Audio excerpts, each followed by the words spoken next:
मैं सासू माँ की कोई सेवा नहीं करने वाली। टिकट कंफर्म हो गया है। आप तुलका से बात कर लीजिए। एक बार लैपटॉप पर काम करते हुए क्षितिज ने अपनी माँ विद्या जी को कहा। फिर विद्या जी ने बात अनसुनी करते हुए फोन काट दिया। अगले ही दिन की फ्लाइट थी।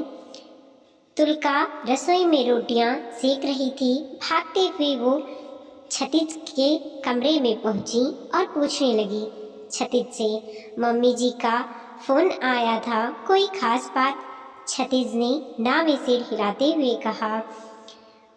उसने बोला, बात कर लो, वो तुम पर मम्मी फोन काट दी।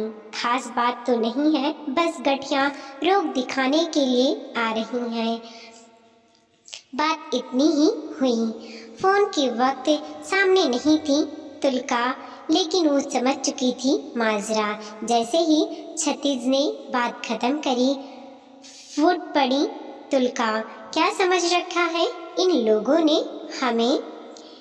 सेवा आप तो नहीं करते हो कि बस आपको फोन कर दिया हो गया। खाना बनाती हूँ मैं, दवाइयाँ लाती हूँ मैं, टहलाने ले जाती हूँ मैं, पर मुझे एक कॉल नहीं करना है। जितना हम चुप रह रहे हैं उतना ही ये लोग सिर पर चढ़कर नाच रहे हैं। मैं कोई सेवा वुवा नहीं करने वाली सासू माँ की। पहले आपको बोल रही हूँ क्षितिज, फिर मत कहिएगा कि आपकी मैंने बोला नहीं। बहुत बार करके देख लिया, पर ये लोग सिर्फ अकड़ और नीचा दिखाने के अलावा कुछ नहीं किए। क्षितिज तुलका की ये स्थिति देखकर अवाक रह गया। उसके तरीके से उसकी तकलीफ साफ साफ दिख रही थी। वो भी समझ सकता था, लेकिन हर माँ के लाल का तो बस यही है ना कि माँ गलत हो तो गलत नहीं बोल सकता, भले ही पत्नी गलत ना हो और माँ बोले गलत है तो मान लेगा। उसने बिस्तर से उतर के तुलका के गले में अपनी बाह का हार डालते हुए कहा, पानी सिर के ऊपर होने दो, कोई मुझे कुछ बोले तो फिर देखो मैं क्या क्या सुनाता हूँ। आंखों से लगातार आंसू गिर रहे थे और बहुत ऊंचे स्वर में चीख रही थी तुलका। पानी सिर से ऊपर जाने का इंतजार कर रहे हैं। क्या बोल रहे हैं आप क्षितिज? ना आपके सामने कोई उल्टी सीधी बहकी बातें करेगा, ना पानी आपके सिर से ऊपर जाएगा। कैसे मानेंगे आप कि पानी सिर से ऊपर जा रहा है? बताइए मुझे भी। 11 साल की शादी में आपने कब मेरे लिए मुंह खोला? कभी आपके पापा के ऑपरेशन में उनकी सेवा 3 महीने की, कभी नीलू देवरानी के बच्चे होने पर, कभी आपके चाचा चाची की सेवा में जी जान लगा दे। उस दौरान भी सिर्फ मेरी बुराई व अपशब्द ही हाथ लगा, और तो और मेरे करने की कीमत नहीं तो मैं क्या करूं? बस दुख झेलकर चिंतित रहने के लिए।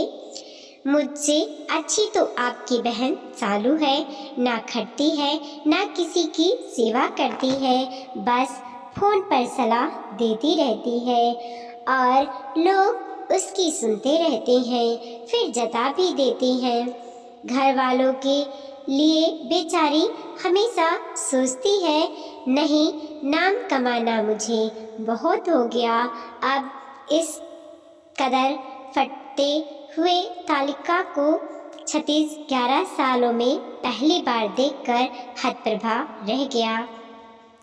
1 मिनट के लिए वह बिल्कुल मौन हो गया, फिर रसोई से 1 गिलास पानी लाकर बहुत हिम्मत से तालिका की ओर बढ़ाते हुए कहा, मेरी खातिर चुप हो जाओ, अपना पारा मत बढ़ाओ। समझ सकता हूँ मैं, पानी पी के लंबी सांस खींचती हुई तालुका बोली। कुछ करिए न क्षितिज, क्या दर्द सिर्फ माँ को होता है, पत्नी को नहीं। क्षितिज समझ चुका था अब जाति बर्दाश्त नहीं करेगी। तुलिका प्यार से पुचकारते हुए क्षितिज ने कहा, साथ दूंगा तुम्हारा, इस बार सोच लिया है। दिमाग को शांत रखो और जो काम करने जा रही हो कर लो। अब थोड़ा राहत महसूस कर रही थी तुलिका। घर के सारे काम निपटा के बच्चों को स्कूल भेज चाय पीकर खुद को ऊर्जावान महसूस कर रही थी। अगली सुबह जल्दी से तैयार होकर क्षितिज माँ को स्टेशन लेने चला गया। आते ही विद्या जी का रवीला चेहरा देखकर तुलिका पहले तो घबराई और दिमाग में पिछली पुरानी बातें चलचित्र की भांति घूम गईं। लेकिन उसने मूड ना खराब करने की सोच रखी थी। मुस्कुराते हुए उसने दिव्या जी का स्वागत किया और दोबारा चाय बनाकर ले आई। चाय पानी के बाद विद्या जी नहाने ही जा रही थी कि बेटी सालू का फोन आ गया। फोन रख के वो तुलिका को दिखा के मुस्कुराते हुए कहने लगी, उफ, ये लड़की भी ना दिन रात हमारे बारे में सोचती रहती है। घर से निकलने तक में तो अब तक 4 से 5 बार हर कदम पर फ़ोन कर दी। मम्मी सामान का ध्यान रखिएगा, क्या खाया पिया और कहाँ पहुँचे। सच में बेटियां होती ही ऐसी हैं। किस्मत वाली हूँ मैं, एक बेटी ही है और इतना ख्याल रखने वाली। तुलिका ने खाल जाने वाली नजरों से क्षितिज को देखा। जी कर रहा था कि तुलिका सारा गुस्सा तभी उड़ेल दे, लेकिन आंखों में ही क्षितिज ने रोक लिया। अब विद्या जी नहाकर आई तो मुंह बनाते हुए बोलने लग गई, घर कितना अस्त व्यस्त और रसोई कितनी बिखरी सी रहती है यहाँ, और बिस्तर तो देखो कैसे सिलवटें पड़ी हैं। जाकर भी कुछ बोलकर अपना मूड खराब नहीं कहना चाहती थी तुलिका। उसने गुस्से के घूंट को पी लेना ही उचित समझा। क्षितिज पेट्रोल भरवाने चला गया।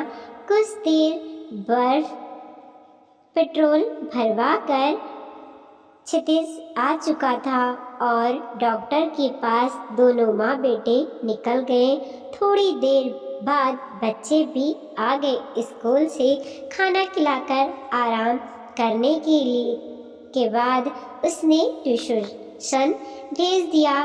तुलिका अब आराम करने चली गई। सोना तो चाहती थी पर नींद नहीं आ रही थी। उसने मध्यम आवाज में कुछ देर गाना सुना, फिर गाड़ी के हॉर्न की आवाज आई। पर्दा की ओर से देखा तो क्षितिज डॉक्टर के यहाँ से आ चुके थे। आते ही तुलिका पूछने लगी, डॉक्टर क्या बोले।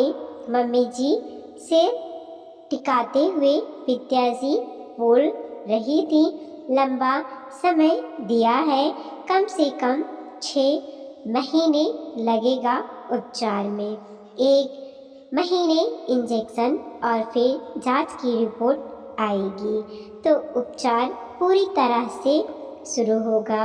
ये सब सुनकर तुलिका का दिल पसीज आया। उसने पुरानी बातों को वहीं छोड़ दिया। क्षितिज मुंह पोंछते हुए आकर माँ से बोलने लगा, जब उपचार कराना ही है माँ तो कल से शुरू कर देते हैं। जल्दी सुबह खा पी कर तैयार रहिएगा। तुलका को टेढ़ी आंखों से देखते हुए विद्याजी ने कहा, कल से नहीं, मुझे पहले सालों के घर जाना है। 2 से 4 दिन तो उसके पास ही रह लूं, फिर इलाज करवाऊंगी। कितनी बार हाल चाल पूछ चुकी है। खुश नसीब हूँ मैं, एक बेटी ही तो है और वो भी इतना ख्याल रखने वाली। पिछली बार पापा बीमार थे तो सालू ने मन्नत मांगी थी, तब जाकर पापा ठीक हुए। इतना करती है वो हमारे लिए, तो हमें कुछ सोचना बनता है ना। ये बात सुनकर तुलका के तन बदन में लहर सी दौड़ गई। एक नई पाई वो और बड़ी हिम्मत करके दिखाते हुए सोचे समझे विद्याजी के मुंह पर उसने बोल दिया, अच्छा सोचा है मम्मी जी, जाइए, मैं तो कहती हूँ 4 से 5 दिन क्यों वहीं रहकर इलाज कराइए ना। जादूगरनी है वो, उन्होंने मन्नत मांगी और पापा जी ठीक हो गए। आप भी जाइए, 6 महीने यहाँ रहने की ज़रूरत नहीं। आज तक विद्याजी से किसी ने बढ़ चढ़कर इतना बोलने की हिम्मत नहीं की थी। अपनी बेइज्जती विद्याजी को हजम नहीं हो रही थी। अवाक रह गए क्षितिज और विद्या दोनों। तुलका को तैराते हुए विद्याजी क्षितिज के पास जाकर बोली, सुन रहा है क्या बोल रही है, जाकर रोकना उसे वरना बहुत बुरा होगा। क्षितिज ने कहा, अब मैं भी उसे नहीं रोक सकता माँ। आप देखिए, आपने बिल्कुल हद पार कर दी। मौका आपने दिया है। विद्याजी समझ नहीं आ रहा था। तभी तुलका ने बोला, मुझे रोकने की कोशिश मत कीजिएगा क्षितिज। मेरे घर और रसोई बिखरे और गंदे हैं, इसलिए कि मेरे बच्चे अभी 7 से 8 साल के हैं। मैं उन्हें बांध कर नहीं रख सकती और मैं किसी को सोफे और बिस्तर पर बैठने के लिए गुस्सा नहीं उतारती। लोग कहेंगे तो घर सारा सामान उलझे बिखरे ही रहेंगे ना। जब मन्नत मांगने से तबीयत ठीक हो जाती है तो क्यों मैं अपना जी जलाऊं। मुझसे तो अच्छी आपकी बहन सालू है। फ़ोन करके ही वो इतने मान सम्मान बटोर लेती है जो मैं आज तक 11 वर्षों में सब करके भी नहीं बटोर पाई। फिर क्यों करना मुझे सेवा। विद्याजी समझ चुकी थी तुलका का सब्र का बांध टूट चुका है, लेकिन अब उसके आगे उनकी हिम्मत नहीं हुई कुछ बोलने की।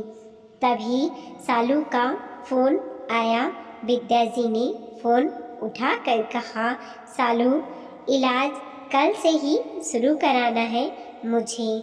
नहीं आ पाऊंगी मम्मी। नारियल पानी और फल जूस सब समय पर लेते रहिएगा। तभी विद्याजी ने रुखे स्वर में कहा, तुम बड़ी वहीं से ज्ञान मत दो। मुझे कैसे और क्या करना है। जो सेवा करेगा उसे पता है क्या कैसे करना है।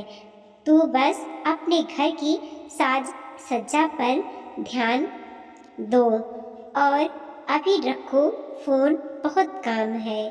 तब तक सालू ने फोन काट दिया। माँ के इतने कटु तंज भरे शब्द सुनते हुए तालुका को कोई पछतावा नहीं हो रहा था।